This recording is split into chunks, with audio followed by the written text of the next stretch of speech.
Vou voltar do início para quem for assistir depois, né? Conseguir pegar isso aí que a gente estava discutindo. Então, a gente viu, lá nas gravações vocês vão ver esse videozinho aí do que fala sobre arquétipos, sobre inconsciente coletivo, um pouquinho mais na aula passada, porque na verdade quando eu dei para a primeira turma, eu dei na aula anterior, aí para vocês eu esqueci e acabei passando hoje. Mas o que o vídeo falava sobre arquétipos? Que é na verdade uma herança que a nossa mente possui, que ela está relacionada com as informações que foram vividas por nossos antepassados. E aí o Jung, que é o que criou essa teoria aí, ele acredita que certas atitudes que a gente toma, que certos julgamentos de valor, que certas buscas que nós temos por determinadas situações da nossa vida, elas têm origem no inconsciente. E a gente não tem acesso de forma direta e não na mesma linguagem que o inconsciente possui. Então a gente sabe de maneira quase que intuitiva, a partir de algumas coisas que nós fazemos na nossa vida, a solução, ou como julgar, ou como decidir, ou o que a gente precisa fazer, somente a partir desses impulsos intuitivos. E eles funcionam de maneira muito semelhante aos instintos contidos nos animais. Mas ele deixa bem claro que o instinto é uma coisa, ele está no animal, ele é a mesma coisa que nós. Nós temos uma capacidade de fazer uma pequena visitação ao inconsciente e fazer meio que uma mistura do processo de consciente com subconsciente ao tomar determinadas situações. E aí eu estava utilizando para vocês agora o exemplo do desejo por sexo, que é uma coisa que a gente meio que herda, a gente não aprende isso. A gente pode aprender também, né? E pode aprender até ter novos nuances. Mas o desejo básico, ele não é ensinado para a gente.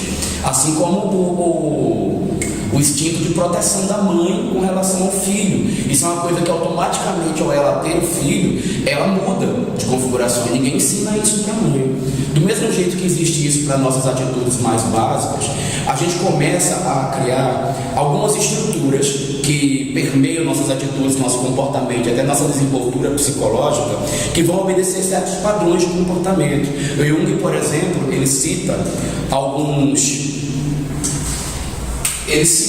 uns arquétipos tipos, como por exemplo o da anima, do animus, que em português, se não me engano, vai ficar com ânima e ânimo, que é na verdade é como se fosse um segundo eu que participa das nossas decisões e do nosso raciocínio, e ele tem determinadas características ao longo da nossa vida e faz com que a gente chegue num processo total a partir de uma determinada idade e vai mudando de acordo com a nossa necessidade. Esse ânimo e essa ânima que eu estou falando aqui, ele é como se eles fossem no homem um paralelo das atitudes femininas que todo homem possui, e na mulher as atitudes masculinas. É como se um homem em determinado momento ele quisesse ser mais racional, mas por ele estar sob controle da anima, ele acaba sendo mais emocional e ele toma atitudes diferentes, porque no nosso subconsciente existe um paralelo que nos dá essa possibilidade de usar essas informações. E aí ele fala do arquétipo de sombra, por exemplo, que é como se existisse um lado negativo, onde os opostos tivessem uma determinada lógica nos nossos comportamentos, nas coisas que a gente realmente pretende fazer. E aí ele começa a falar também do arquétipo do velho sábio, que na verdade tem a ver com o processo de individuação, que ele chama de processo também de maturidade psicológica. Bom, a história é um pouquinho mais complexa. Por que eu estou contando essa história toda? A gente falou sobre inconsciente coletivo, para que vocês tenham uma noção de que, apesar de nós termos consciências individuais e atitudes que fazem parte de uma conduta, de uma experiência só nossa, existem coisas que são herdadas por nós, por sermos de uma determinada espécie, e por nós termos uma carga genética que foi experimentando, onde cerebralmente nossos ancestrais tiveram experiências e elas foram sendo acumuladas. Nós temos a capacidade de utilizar essas informações de duas maneiras: ou para prever coisas que a gente acha que não vão ser boas ou ruins, ou para a gente descobrir aquilo que provavelmente vai ser o ideal, baseado em alguma intuição. E onde é que a gente faz um paralelo com um assunto que a gente está estudando, porque nós estamos interessados em composição plástica? A gente vai partir para aquelas premissas que a gente teve na aula passada. Então vamos voltar aqui para elas e ver aqueles gráficos que a gente começou a estudar, onde eu estava, na verdade, me fundamentando muito mais em Gestalt, mas é porque existe um paralelo muito curto entre a Gestalt e o subconsciente. Eu acho que é importante para vocês terem essa carga aí de raciocínio. Então vamos voltar lá para ele.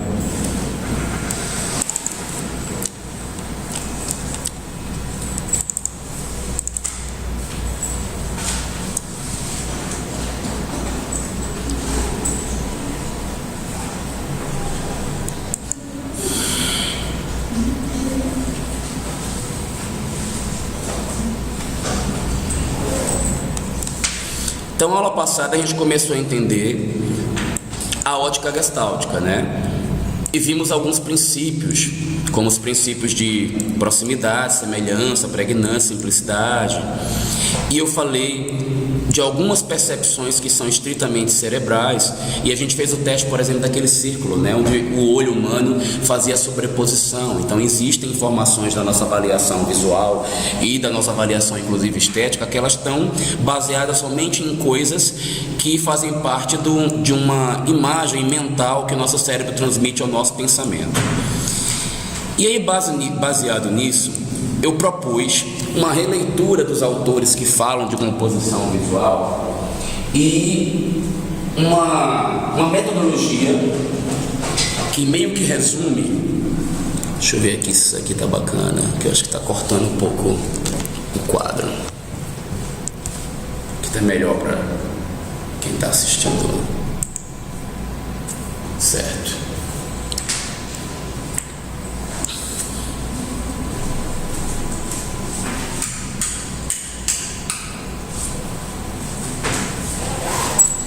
Então eu propus aqui uma metodologia que parte do seguinte princípio: se a gente tem essa capacidade de estruturação, de montar estruturas que são inatas, ou seja, elas são pré-cognitivas, nós nascemos com ela, nós conseguimos observar em determinadas composições algumas estruturas e elas vão ser mais ou menos agradáveis à medida que nós observamos determinados comportamentos, por conta dessa nossa capacidade inata. E porque também existem determinadas sensações que elas passam diretamente pelos sentidos, não passam pela nossa análise consciente. Então, esses daí são pontos que objetivamente a gente vai nos dar uma leitura imediata, uma resposta com fins a atingir determinados objetivos. É óbvio que a coisa no mundo real não acontece da maneira que eu estou propondo aqui nessa categorização. Nossos preconceitos, nossa experiência anterior, a nossa história de vida, tudo que a gente experimentou antes de estar exposto às imagens influencia no nosso julgamento de valor. Mas eu não estou lidando com esses caracteres, eu estou lidando justamente com aqueles que fazem parte do limiar da percepção visual humana. E, portanto, a maioria de nós vai sentir mais ou menos no mesmo grau de percepção esses estímulos aqui. Então eu estava propondo na aula passada que nós teríamos objetivos plásticos esperados numa composição, que eles eram, na verdade, a maneira de você chegar num resultado total, mais harmônico, onde alguns autores iam chamar isso aqui de unidade.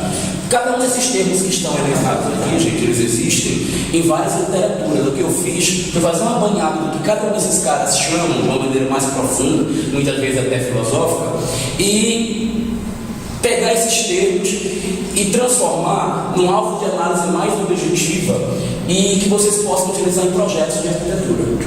E a gente viu aqui o que era clareza, simbolismo, equilíbrio, pregnância, agradabilidade. Nós estudamos tudo isso na aula passada, né? Só que eu estava dizendo, inclusive na aula passada, que para que a gente conseguisse atingir um desses objetivos aqui, ou seja, uma dessas qualidades plásticas, a gente conseguiria atingir normalmente utilizando um desses recursos, ou uma dessas ferramentas, ou uma dessas linguagens plásticas também. Então, uma técnica que é utilizada para atingir determinadas situações visuais. Normalmente essas situações visuais aqui, quando elas são atingidas, elas não são atingidas de maneira individual. Muito dificilmente você vai fazer uma coisa que é muito pregnante sem que ela tenha muita clareza. Assim como uma coisa que normalmente tem muita agradabilidade, ela tende a ser muito equilibrada visualmente também. Na verdade, na aula passada, quando eu falei dessas coisas mais objetivas, o simbólico, ele é uma questão também que é muito subjetiva, que nossa cultura, inclusive, influencia demais. Mas se a gente percebe, por exemplo, o simbólico sobre a ótica do Jung, que é um dos principais estudiosos do simbolismo, ele fala de uma coisa maior no simbólico. O simbólico, normalmente, ele está numa esfera tão superior e ela tem uma capacidade de abstração tão alta que a gente nunca vai associar o simbólico a coisas muito imediatistas, ou a marcas, ou a insígnias, ou a convenções que são pré-estabelecidas por pequenos grupos sociais. Por exemplo, a marca Coca-Cola, ela é um sinal, ela é o que a gente vai estudar lá na frente. Eu, na época que eu montei esse slide, como heráldico, hoje eu já estou preferindo chamar isso daqui de iconização ou de sinais. Eu acho mais inteligente, inclusive se a gente observar pela ótica do Jung. Mas aquilo que a gente percebe, por exemplo, quando a gente olha para a igreja lá e a gente vê aquela coisa das luzes vindo de diversas direções, aquilo pode ter interpretações. Aquela ideia de a gente transpor um degrau mais elevado. Vocês lembram da aula passada que eu falava de simbolismo, né? Aquilo tem N interpretações, dentre elas essa capacidade de transição entre o profano e o sagrado, aquela luz entrando pelo altar. Quando você encontra, por exemplo, uma área demarcada em forma de círculo e há uma área central e os objetos convergem para ele, aquilo pode ter um significado de importância, pode ser místico também, pode ter um significado para algumas pessoas, enfim, N significados. E é isso que a gente tem que estabelecer como critério de simbólico. Quanto mais difícil de ser categorizado em um grupo pequeno, mais um objeto é simbólico. Então, o arquiteto que ele produz resultados visuais muito simbólicos, ele normalmente faz uma composição que ele dá margem a muitas interpretações, mas que ele significa muita coisa para muitas pessoas, independente do grupo social e da cultura da qual ela faz parte. Quer ver um símbolo que ele é bem abrangente, que ele é bem genérico? O símbolo do círculo, por exemplo. O círculo, por uma questão, se a gente de novo volta e acredita em Jung, por uma questão de herança genética, de pré-cognição, a gente tende a entender o círculo como coisas sagradas. Por isso que algumas igrejas têm aquela mandala redonda lá na entrada, porque aquilo tem uma explicação que tem a ver com o divino. Já existiu no passado explicações ou até mesmo convenções de divindades que eram baseadas no Sol. Tamanho é simbólico o formato circular. Talvez até a explicação não seja que o circular ele faz referência à divindade. Talvez no passado se explorou muito o Deus, o Sol, como uma divindade. Vocês vão ver que a mitologia egípcia, por exemplo, e em um momento, um dos deuses da mitologia egípcia é o próprio Sol. E este Sol, ele parece que fica guardado na nossa imagem. Talvez até, porque nós possamos ter na nossa carga genética alguma lembrança dessa referência que as pessoas faziam ao que era o Deus Sol. Bom, mas em termos gerais, a gente já falou o que era simbólico, já vimos o que é agradabilidade, pregnância, equilíbrio. Na aula passada está tudo isso gravado lá para quem quiser assistir, só voltar lá no itemzinho do meu site, mas eu não consegui ver. A gente hoje está preocupado em estudar as tais linguagens ou ferramentas, né, ou recursos visuais para atingir uma dessas qualidades plásticas. Vamos começar hoje então estudando a questão de peso. Então, vamos atacar lá.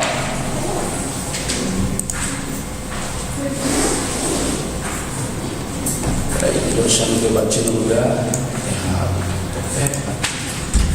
Certo. Normalmente quando se fala em peso, e eu vejo com muita recorrência as pessoas lidarem com a palavra peso como se fosse uma coisa de carga negativa. Peso, numa composição, gente, simplesmente quer dizer deslocamento de percepção visual baseado em alguma característica. Então, quando eu olho para alguma coisa e ela é mais pesada, quer dizer que ela se destaca mais na minha percepção visual. Não necessariamente aquilo é ruim, mas eu vejo, normalmente se fala assim, nossa, como está pesado, ou seja, nossa, que ruim. Não, pode ser, nossa, como está pesado, que bela composição. Como está pesado para a esquerda ou para cima, ou como tem uma concentração de peso nessa direção, devido a essa qualidade aqui deste objeto que tem essa configuração formal. Vamos partir do princípio mais básico. Peso também tem relação sim com tamanho, e é a que a maioria das pessoas consegue perceber. Um objeto é grande, um outro é pequeno, logo um é pesado, o outro é menos pesado. Só que a relação de peso só vale para a proporção, ou seja, um objeto é maior ou outro menor, portanto eles têm pesos diferentes por essa qualidade, quando a sua forma ela é igual, ou seja, quando as características formais não apresentam diferenças. Por exemplo, nessas torres aqui, desse conjunto de edifícios em Dubai, a gente vai identificar um primeiro, segundo, terceiro, quarto, no terceiro elemento um peso maior. Por quê? Ele tem uma proporção maior que os demais, mas eu sei que a informação visual deles é exatamente a mesma, portanto eu posso classificar desta maneira, o mais pesado como o maior. Se ele tivesse em forma diferente, eu teria que levar em consideração outras características da forma antes de julgar quem é mais pesado na composição. Outras quais? Vamos ver alguns exemplos então.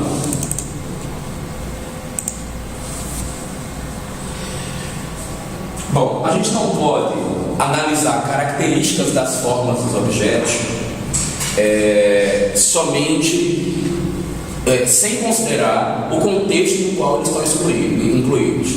Porque se eu digo que uma forma, por exemplo, é curva, é reta, é orgânica, é ortogonal, ela pesa mais ou menos, ela pesa mais ou menos dentro de uma determinada condição.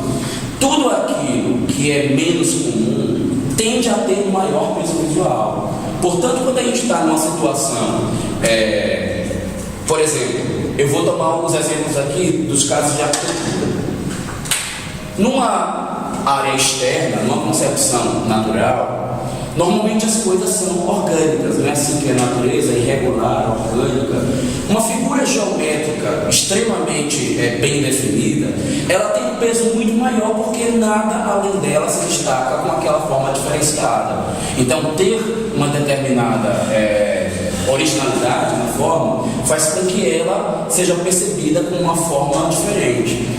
Mas aí você vai perceber, por exemplo, que numa composição nesse mesmo local, se eu tiver várias formas orgânicas, eu já não vou ter esse peso tão destacado. Quando a gente pega as figuras geométricas que são feitas nos jardins do Renascimento, que vocês estudaram isso, né, agora recentemente, ela vai se comparecer com muito mais peso num jardim, e é isso que destaca esse período, por exemplo, porque não é comum ter formas geométricas tão definidas na natureza. E isso foi um grande marco nesse período, então, por conta dessa capacidade de ter se destacado. Já quando a gente pega uma forma orgânica e trabalha numa área, por exemplo, no interior de uma arquitetura, a gente está trabalhando com um elemento mais pesado. Ao passo que se eu tivesse um geométrico bem definido como uma coisa reta, ou um retângulo, ou simplesmente uma circunferência simples, eu não teria um objeto tão pesado. Por quê? É menos comum, é muito mais comum uma forma industrial geométrica no meio de uma arquitetura de interior do que uma coisa orgânica. Portanto, ela vai se comportar com muito mais peso. E aí vocês vão ver o exemplo disso aqui nesses dois mobiliários que eu coloco aqui. Para quem não está entendendo, isso daqui é um banco, isso daqui é um sofá, tá? Só que aqui é um banco com 3 lugares para sentar. Estranho, né? A gente até dá um choque quando visualiza um objeto desse. Mas é o caso. Outra coisa também, cor é um quesito de diferenciação de peso.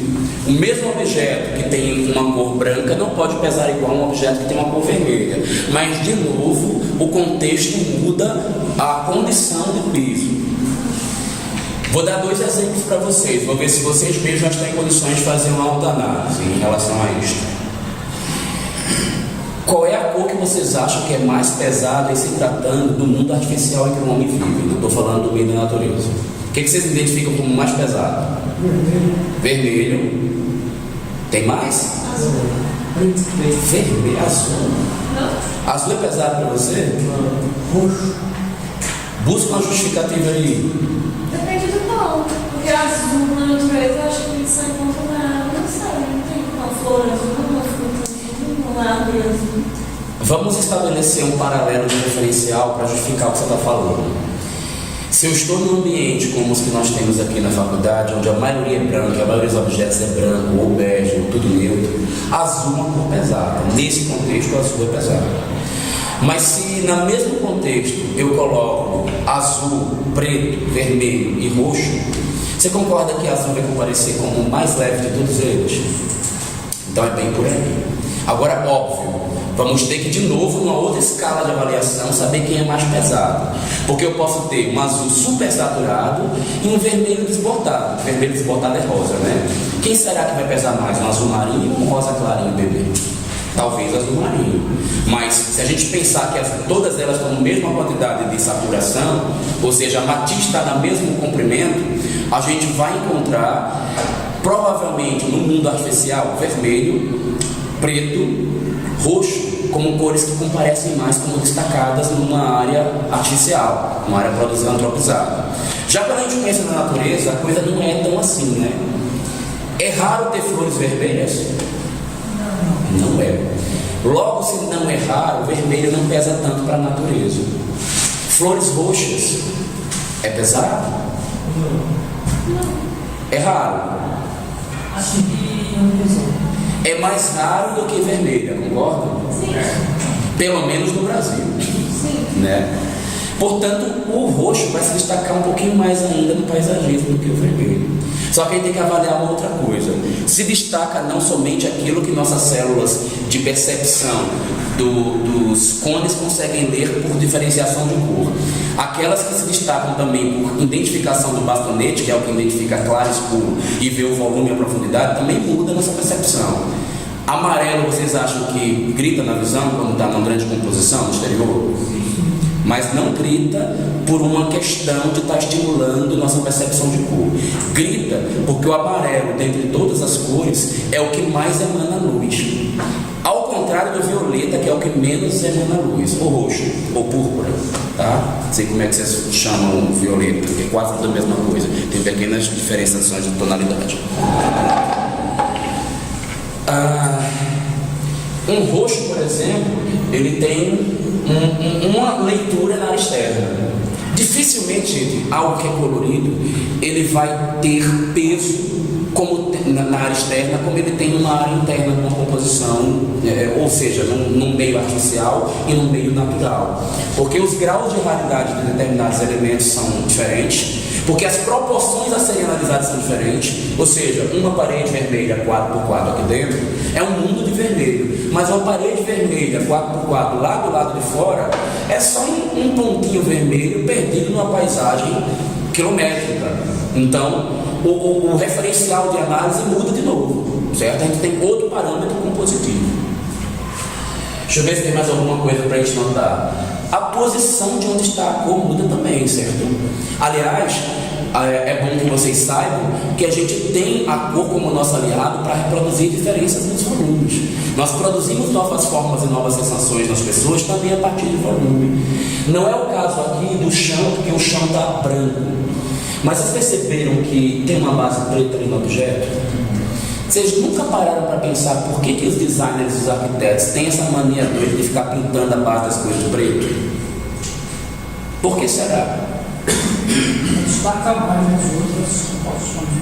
Mas eu também destaco pintando no meio e pintando em cima. Aliás, em cima eu vejo mais, eu acho que destaca mais. Dá um sentido de sombra, né? Oi? Dá um sentido de sombra. Dá um sentido de sombra? Pra você ter diferença. Não sei se é bem isto não.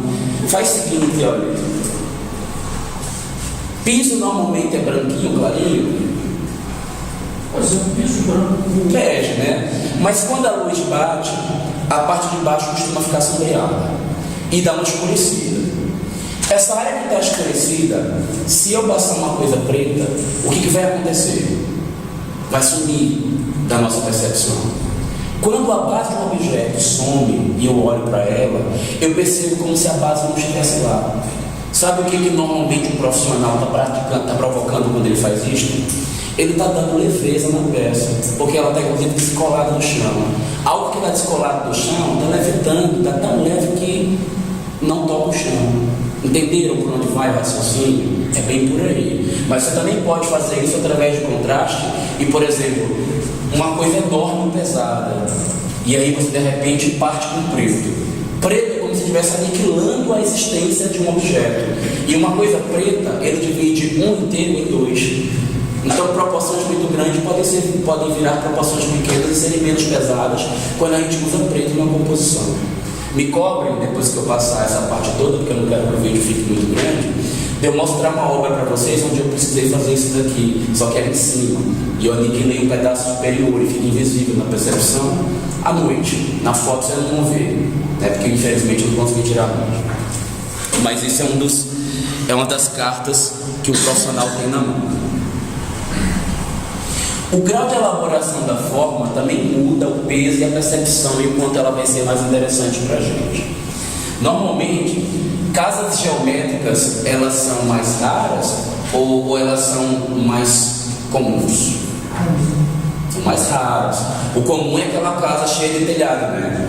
Que chega a ser uma coisa quase orgânica, apesar de não ser orgânica, mas é uma coisa, um grau de variação de forma grande, ela não é uma coisa tão simplificada.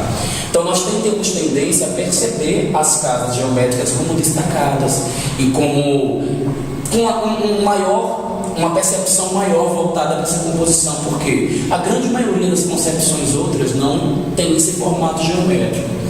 Eu defendo o lado de que a casa geométrica ela é interpretada como mais bonita. Aí eu vou pegar aquela mesma base que eu falei para vocês, lá dos caras da Bauhaus, da Gestalt. Eles dizem que a pureza da forma leva o ser humano a compreender algo mais belo. Lembra que eu falava lá? Eu já discordo um pouco, porque eu acho que tem coisas que são bonitas por complexidade. Mas se eu seguir a lógica desses caras, a gente vai chegar à conclusão de que uma casa geométrica pode vir a ser lida como mais bonita pela nossa compreensão visual. Tá? Eu acho que a resposta não é só por aí, mas é também por aí uma possibilidade. Tá? Simplificar as coisas, a gente olhar pela lógica menos complexa, coisas que são muito carregadas de visual, que tem muitas pontas, muitas conformidades, elas demoram para a gente ler, então aquilo vai começando a cansar. Então o complexo e o difícil, ele tem um lugar de ser trabalhado. Talvez numa área que tudo já é complicado, tudo muito carregado, quando a gente vem e cria uma coisa pura, pode ser que aquilo seja lido como mais bonito. Há esse momento na nossa percepção também. E a gente também deve levar em consideração para a análise de peso o posicionamento vertical relativo.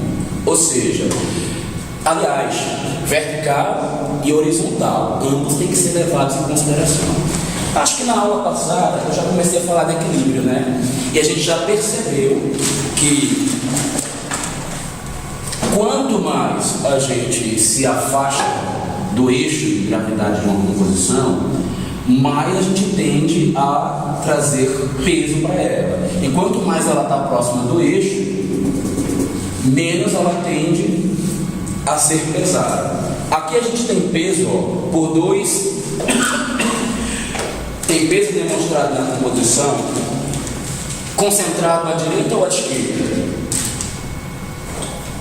O peso, a composição, gente, ó, esse é o eixo da composição, ó, no centro dela. Aqui eu botei uma linha horizontal. Direita, esquerda. O peso dessa composição está concentrado à direita ou à esquerda? Esquerda. Eita, por que você acha que é a esquerda, moço? Ah, tá, porque o volume está maior, só que ele está mais distante da linha de... De qualquer jeito seria direita.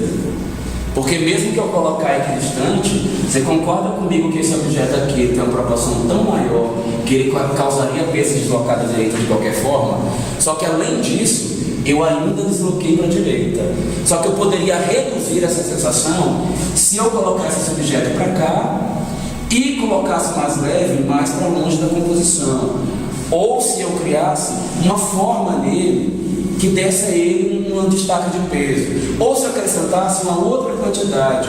Ou se eu simplesmente pegasse um desses objetos aqui, ó, e colorisse de uma cor que causasse peso. Ou seja, acabei de reunir todos esses atributos morfológicos que a gente viu agora há pouco relacionados com o peso. Você muda o peso na composição de diversas maneiras diferentes, deslocando, mudando a forma, alterando suas qualidades visuais, como cor, por exemplo, textura e outros mais. Então, esse aqui da horizontal, nós estamos resolvidos. Você vê que aqui nessa composição, por exemplo, ó, o cara se preocupou aqui, aí ele tem um aparador que tem duas formas. Ele faz, aí vamos pensar só na forma do design do aparador. Ele colocou um objeto com uma espessura maior e um outro mais fininho. Talvez porque este sendo maior, ele teria peso maior, também por estar em cima, e o que está mais embaixo vai ficar mais equilibrado, mais grosso. Aí eu levo em consideração a questão de o que está em cima é mais pesado, o que está embaixo é mais leve. E o tamanho maior também vai pesar mais, portanto eu coloco mais fino. O tamanho menor eu vou colocar mais grosso para pesar mais. Mas eu estou falando de posição vertical, de cima e baixo leve. Eu não me lembro se na aula passada eu já tinha falado disso. Eu já tinha chamado a atenção de vocês para essas duas possibilidades compositivas aqui. Já. Lembram disso? A gente tem tendência natural a achar mais bonito esta de cá, não somente por uma questão de julgamento de belo, simplesmente porque as coisas que nos parecem mais funcionais, ou mais próximas do natural, ou mais seguras, ou mais estáveis, elas tendem também a ser lidas por nós como mais agradáveis. E me parece que a maioria dos seres humanos, ao estar exposto a uma composição como esta daqui, ele vai ter uma sensação de queda ou de medo. É o que a gente, em outras situações, pode chamar também de tensão. E aqui me parece que ele está exposto a uma situação mais estável. Então isso aqui vai, dentre outras situações, explicar a nossa preferência. Eu já falei também com base na busca pelo semelhante ao natural ou à natureza, a questão de em cima ser mais leve, embaixo ser mais pesado, né? Por conta da nossa assimilação cerebral também está guardada na nossa informação genética, o céu que é leve, o teto que é branco, e a gente assimilou isso e incorporou na nossa percepção. Nós já temos essa ideia pré-estabelecida do que é leve em cima. Se eu pegasse, por exemplo, a textura de um piso e botasse no teto, ela ia ficar carregada. Jamais a gente poderia ter esse monte de linha, que esse monte de pontinho, esse monte de brilho aí no teto. A gente ia perceber como muito pesado, mas como está no piso, a gente nem sente que tem essas linhas, nem essa textura, nem nada disso. Porque a nossa percepção, ela está muito voltada para o que está em cima. Quanto mais acima, mais pesado. Portanto, ó, proporções acima, elas normalmente são desagradáveis. Proporções maiores abaixo, normalmente são. Então eu acabei de justificar para outro raciocínio plástico aqui também. Esse profissional aqui, ó, eu vou chutar que tenha sido um profissional, ele teve o cuidado de colocar as peças menores em cima e as maiores embaixo, justamente por conta dessa distinção que ia ficar mais clara e provavelmente mais agradável. Aqui ele faz o mesmo equilíbrio, já esse outro profissional que mexeu em separador. E aqui a gente vê uma distribuição que tem uma determinada lógica também, ó. Ele pega aqui no eixo de gravidade, coloca uma peça, ela meio que vai ficar como neutra, ela é pequena. Aí ele coloca um objeto grande, só que o grande está muito próximo do eixo, portanto ele não vai pesar tanto. Então ele coloca um pouco menor, então ele distancia mais do eixo. Só que ainda assim, talvez ele tenha sentido que não contrabalanceou. Então, para não pesar muito, pegou um objeto bem pequenininho e fez um complemento para cá. Porque, querendo ou não, pela percepção rápida ótica, a gente precisa de alguns equilíbrios lateralizados para ter essa noção de que houve um equilíbrio de peso aqui, né? E a gente vai sentir agora, na prática, isso que eu estou acabando de falar. E isso talvez justifique porque que a maioria das pessoas não gosta de teto colorido e não colore o teto. Eu não faço parte dessa regra, tá? Eu sou meio exceção, eu adoro teto colorido, mas eu tenho influências muito ruins. Não, aliás, muito boas. Carnaval de Olinda, acho muito bom, né? Então meu cérebro faz uma ligação geral quando eu coloco cores nas cores. Então, meu escritório, por exemplo, é todo colorido. Eu tenho 5 cores diferentes nas paredes do meu escritório e mais 2 no teto. Meu teto é todo cheio de cor, inclusive uma delas é roxa, tá? Que eu boto no teto do meu escritório. Então você já viram como é que é meu escritório, né? Já imaginaram. Mas não é assim tão carregado não, porque afinal de contas eu trabalho com esta área. Então eu botei lá, tendo alguma consciência do que está colocado. Eu acho que a maioria das pessoas não se agride tanto não. Mas enfim, a gente está percebendo aqui um trecho de uma área comercial que tem um teto branco, já um outro amarelando. Esse amarelo que está na parte de cima, ele foi utilizado aqui embaixo.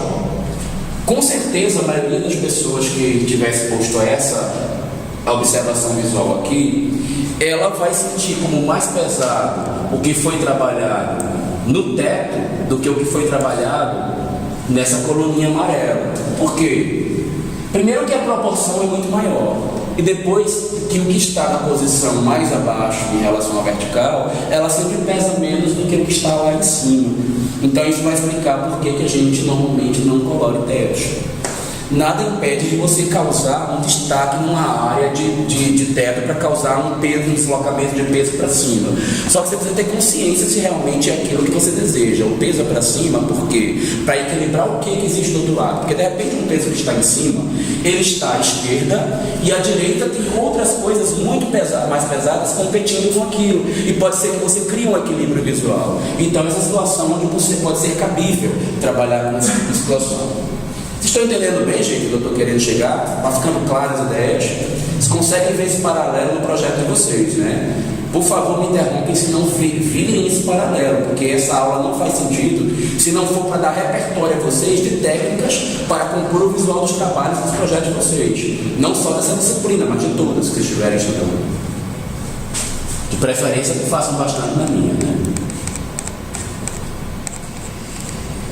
E a gente vê então que vai encerrar a questão de peso. Vamos passar para outro quesito plástico aí. Vamos atacar os mais básicos por enquanto. Então vamos estudar proporção.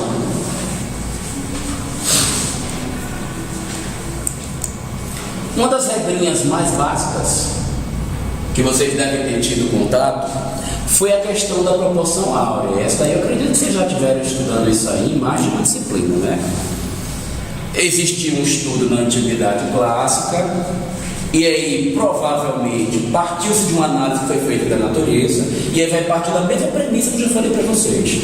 Nós temos tendência natural a achar agradável visualmente aquilo que se aproxima do natural, que seja da natureza. Na natureza existe uma quantidade de elementos muito grande que obedece à proporção áurea, que é aquela lá que a gente pega, faz um quadradinho, coloca o compasso aqui na ponta, estende, descobre uma extensãozinha e transforma num retângulo. Esse retângulo é a proporção do nosso rosto, é a proporção do corpo das pessoas bonitas, né? É a proporção de elementos da natureza. Isso aqui, se não me engano, tem uma foto que é famosa na internet, que ela mostra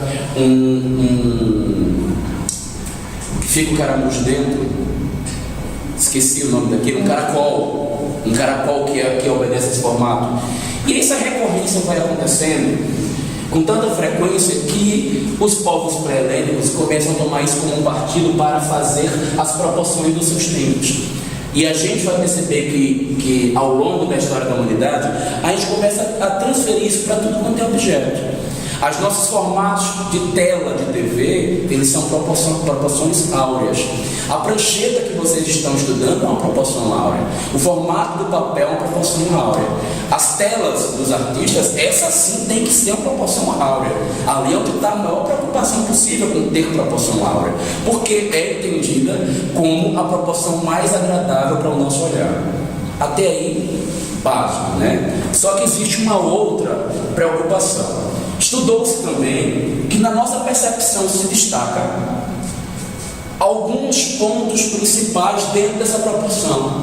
E nós temos uma predileção pelas coisas que estão localizadas nos quadrantes, no encontro dos três quadrantes da divisão horizontal com vertical. Quando eu divido em três partes no sentido do outro, que não é exatamente em três, a proporção da regra áurea, mas é aproximadamente isso, nós vamos encontrar esses 4 pontos aqui que são os chamados pontos áureos. Nós temos predileção extrema pelo lado inferior esquerdo das composições. Normalmente a gente entende que uma coisa é principal e mais importante quando ela está aqui. A gente nota o centro da composição como secundário, tá, gente? Nosso olhar está mais preocupado com estes pontos aqui. E aí vários profissionais vão usar esse recurso e vão pegar tudo que é melhor, mais bonito e mais importante e concentrar neste local, porque eles sabem que a maioria das pessoas vai se focar aqui quando bater o olho. E se ele tiver que compor algo que também é importante, mas não é tanto quanto este, ele vai procurar esses outros pontos. E todos os demais que não são tão importantes vão procurar outros quadrantes e outras posições. Isso não é só a gente que usa. O fotógrafo aqui ele teve esse cuidado. Obviamente que, gente, a coisa não é mão de santo, não é milimétrica. A gente vai tentar posicionar naquele local, mas a coisa não é, né, com um paquímetro na mão, não. Que foi o caso desse fotógrafo aí, que tirou uma foto e tentou localizar esse provável cliente dele ali na posição do ponto alto. Mas a questão da proporção áurea, ela só é um recurso dos vários que a gente precisa entender para fazer uma composição baseada em recursos de proporção. A gente muda a sensação visual das coisas também quando elas estão em desequilíbrio.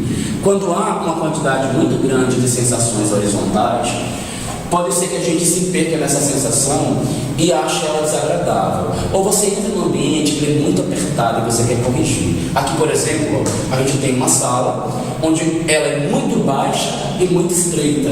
E o profissional aqui, trabalhou com linhas horizontais no piso e na parede para aumentar a sensação de verticalidade ou de horizontalidade.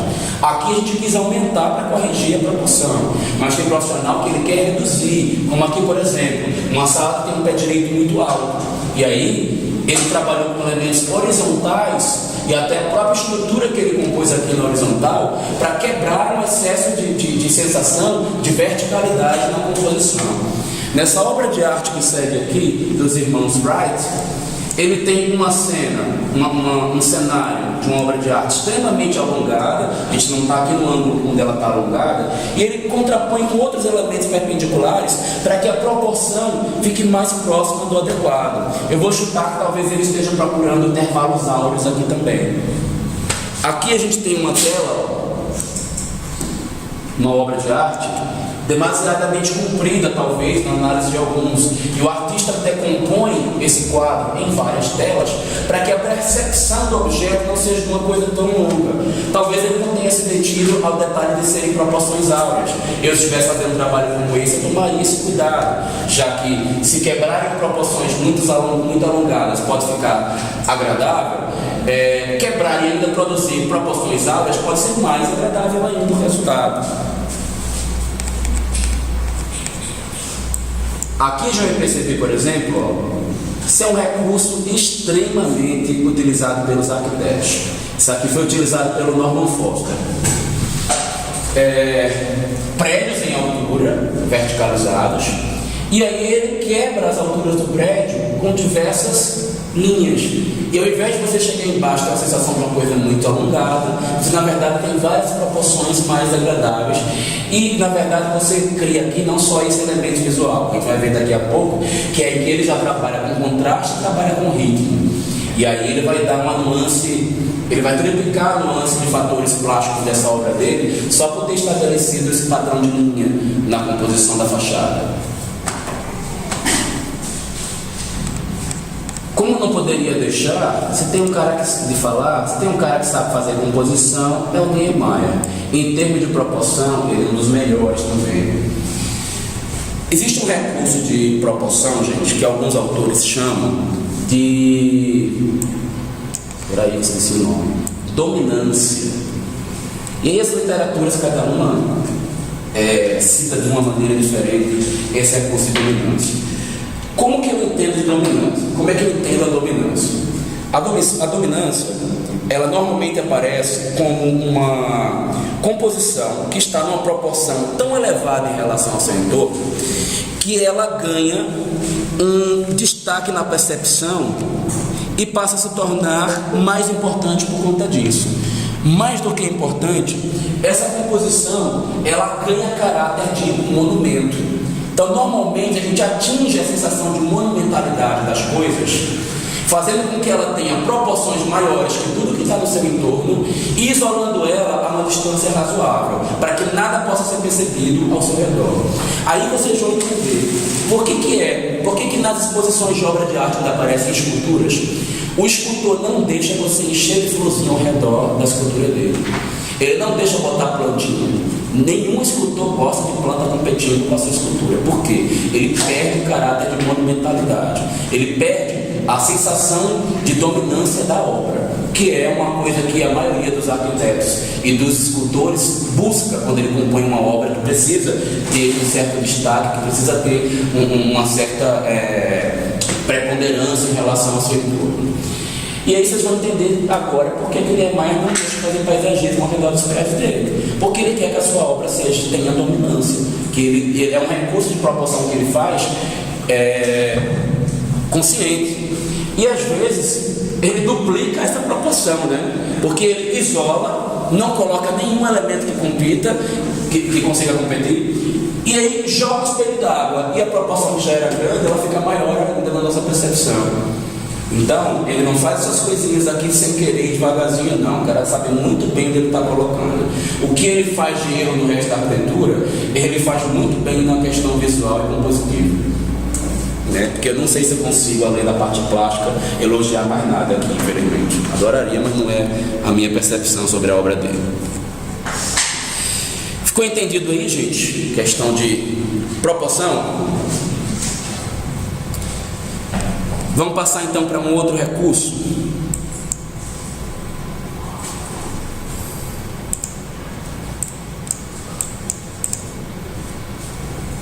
Continuidade. A continuidade, ela é explicada por alguns autores de maneira diferente. Eu não gosto de colocar dessa maneira, porque eu não vejo o movimento desse jeito, mas muitos autores chamam continuidade também de movimento, ou movimento como um tipo de continuidade, ou até junto os dois nomes assim, diz que é continuidade de movimento. Eu entendo simplesmente como continuidade, tá? O que é continuidade? É a recorrência de movimento na percepção do olhar em fatores que se alinham ou se agrupam para que a gente faça um determinado percurso na composição visual. Essa sequência de percepção, ela pode ser uma coisa linear ou ela pode ser uma coisa pontual, mas independente de qualquer coisa, o nosso cérebro não registra a continuidade pontual. Ele só capta nos pontos, mas ele faz uma sequência sempre linear. O que eu estou querendo dizer para vocês é que se acontece uma composição em S formada por pontos, vocês que estão compondo paisagismo, as pessoas que olharem a obra de vocês, elas não vão fazer a leitura de um monte de tufinhos, a não ser que o espaçamento seja muito grande. Normalmente o cérebro delas registra isso aqui. Quanto mais nossa percepção, ela precisa fazer um raciocínio não muito óbvio, mas aquele movimento vai ser rico à nossa percepção, porque ele vai dar margem a outras possibilidades de leitura e outras combinações de movimento para chegar naquela leitura daquela continuidade. Então, a gente vai perceber também que a continuidade, ela pode ser muito óbvia. Vou dar um exemplo aqui de uma continuidade muito óbvia. Rodapé. Rodapé é a continuidade mais simples possível. Ninguém olha um rodapé e fala, nossa, que criativo, né? Que coisa destacada, fez um rodapé, porque tem. É só pegar, contornar todo mundo, o olho faz uma volta, né, para perceber o rodapé. Mas ele é óbvio, ele é hipercomum. Agora você imagina se uma pessoa pega este rodapé e ele sai do canto e sobe na parede, e de repente ele percorre pelo teto, depois ele passa, atravessa pelo meio do teto também. Você circula com seu olho não por somente um plano, você anda dentro do espaço tridimensional. As continuidades bidimensionais, elas são menos ricas, as tridimensionais, elas são mais ricas.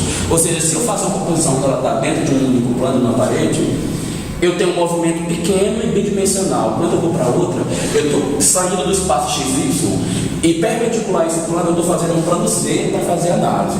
Todo mundo está conseguindo entender o que eu estou dizendo? É como se existisse também o desenho no chão e de repente ela sobe no espaço. Eu ando em Z, essa composição. É uma composição muito mais rica do que simplesmente se focar num plano. Deu para entender? O que não quer dizer que as composições mais simples, como por exemplo, uma moldura. Moldura é uma continuidade. O nosso olhar, ele faz um percurso para poder fechar essa leitura. Só que ele é óbvio. A gente não usa de nenhum pensamento subliminar para chegar nesse resultado.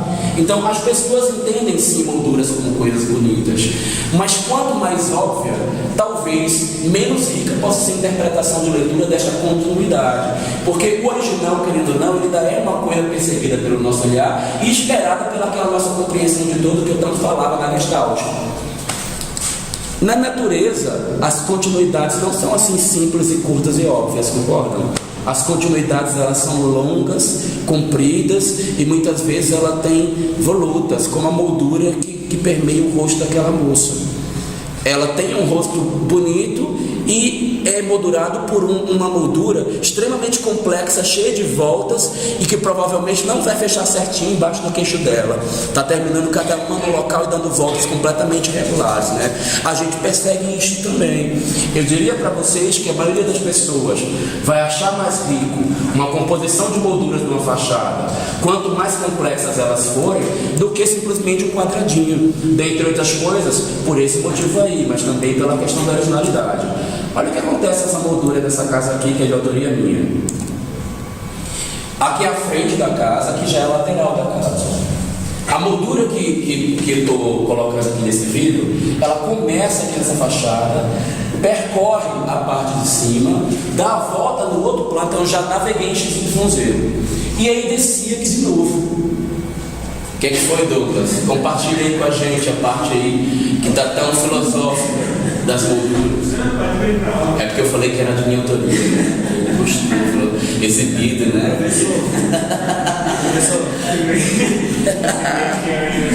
Mas é lógico, eu estou botando o vídeo para o mundo inteiro assistir, eu não vou falar que eu fiz, né? Diga. Você falou que na questão, por exemplo, da leitura, quando a gente está lendo, digamos, a composição de uma casa, né? Aí a casa, quando ela tem mais elementos simples, por exemplo, como um quadrado, a gente consegue ler e é mais agradável para a nossa percepção. Aí agora você falou que, por exemplo, uma fachada, quanto mais cheia de sei lá, detalhes, ela não, mais atraente? porque não é exatamente, eu não fiz esse antagonismo todo aí não. Veja só.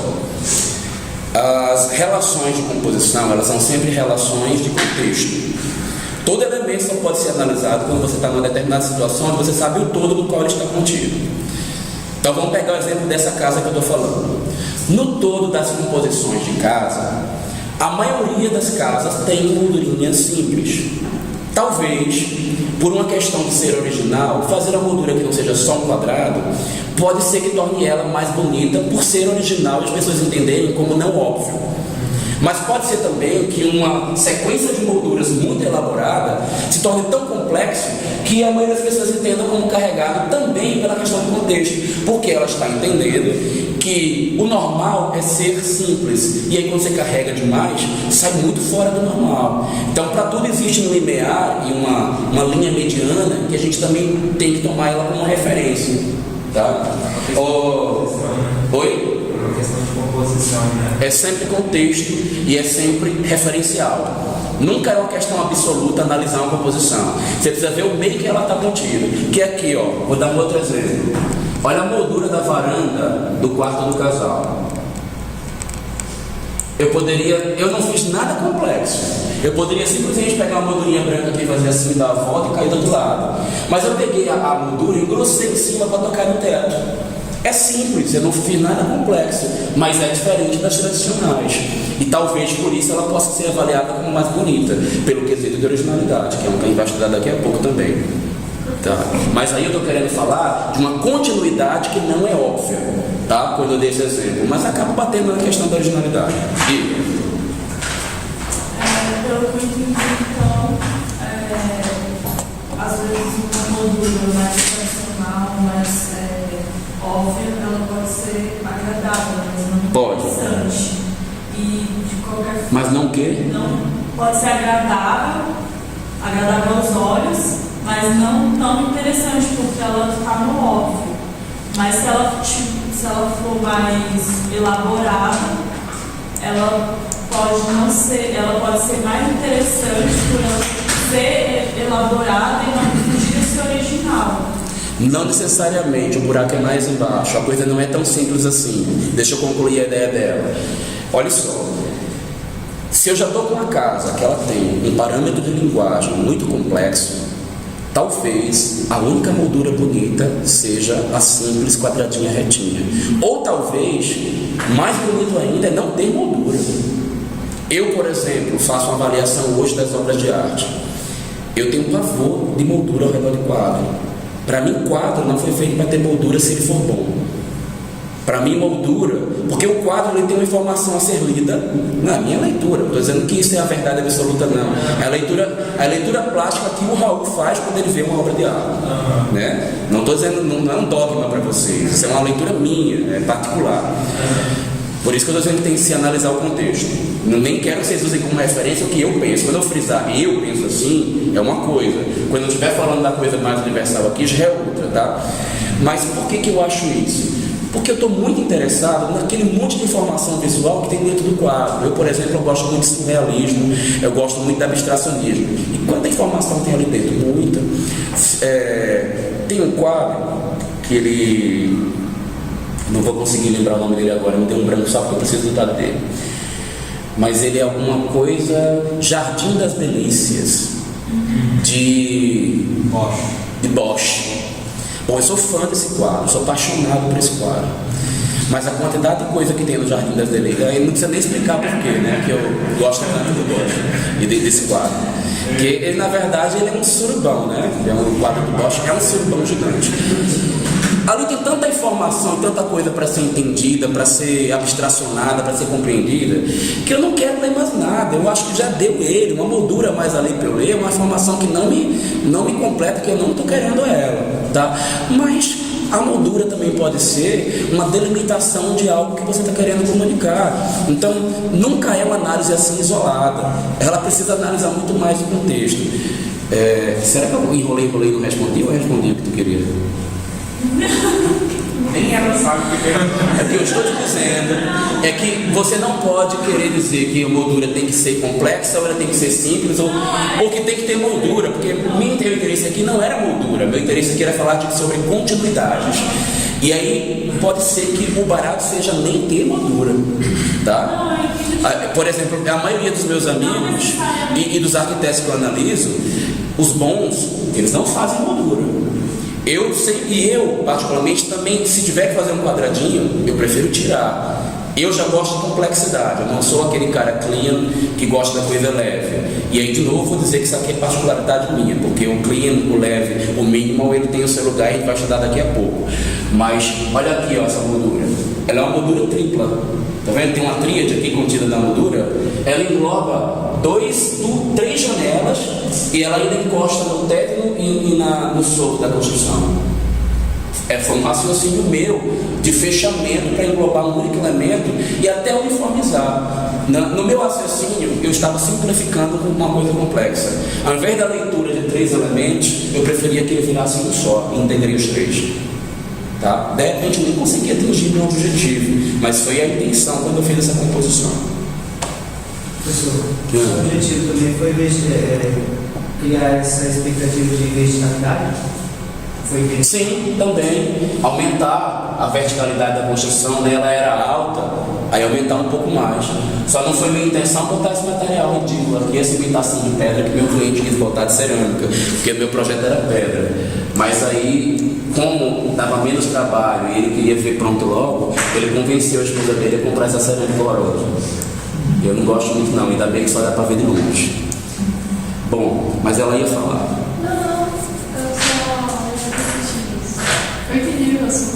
Sacou então, né?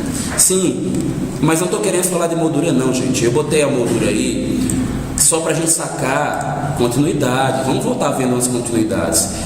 Percebam aqui, ó, que o nosso olho percorre o caminho. Quando a gente analisa esse móvel, ao mesmo tempo ele é fogo, ele é aparador e ele é prateleira, né? Então, ó, a gente acaba fazendo esse percurso e isso gera um estímulo de deslocamento da nossa atenção. Por isso que ele é percebido como agradável.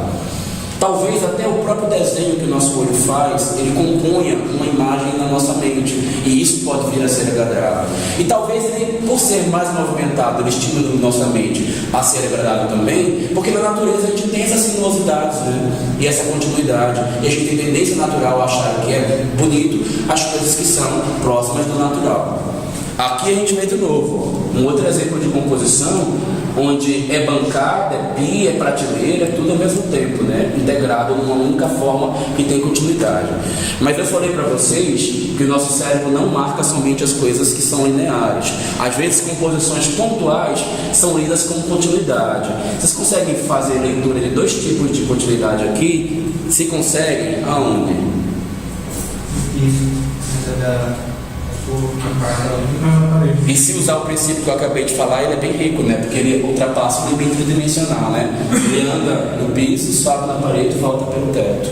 Mas existe um que é pontual, né? A gente faz a ligação. Vocês estão vendo aí? Onde? Na parede. Na parede tem uns nichozinhos aqui, né? Ó, que o nosso olho vai fazendo um percurso assim. Então o que vai ficar gravado na nossa mente é talvez um desenho de um S, olha, não é S não. Um pouco mais do que um S, né? Uma sinuosidade longa aí. Tu queria falar alguma coisa, Douglas? Na outra imagem, você vê uma mancada. Qual das duas? Esse aí. No caso, por exemplo, você tem um móvel que dá essa sensação de continuidade, né? Mas nesse contexto aí, nesse contexto, a parede em si, ela não chega a chamar mais atenção do que o móvel, às vezes não chega a ser mais pesada. Chama. Você lembra que quando eu comecei a falar das qualidades plásticas, eu chamei a atenção de vocês para uma coisa que é importante? Ninguém chega num quesito maior que ele está chamando de harmonia e unidade, compondo só com dessas qualidades plásticas. Quando você chega num quesito desse aqui, provavelmente você atingiu um desses. E se você tenta utilizar um recurso como este aqui, provavelmente sem querer você chegou em outro. Então, ao passo que a gente está pela forma compondo com continuidade, provavelmente ele também trabalhou com contraste. Cadê ele? Com contraste. Que não era a intenção aqui da nossa análise, mas eu quero acreditar que era a intenção desse profissional. Não é possível que ele colocou um vermelho no fundo de um branco sem intenção de contrastar, com certeza sim. Tá? E a gente vai ver com mais calma essa questão aqui dele ter contrastado e realçado ou não isso aqui, por que ele fez e como é que a gente faz para fazer melhor isso também. Mas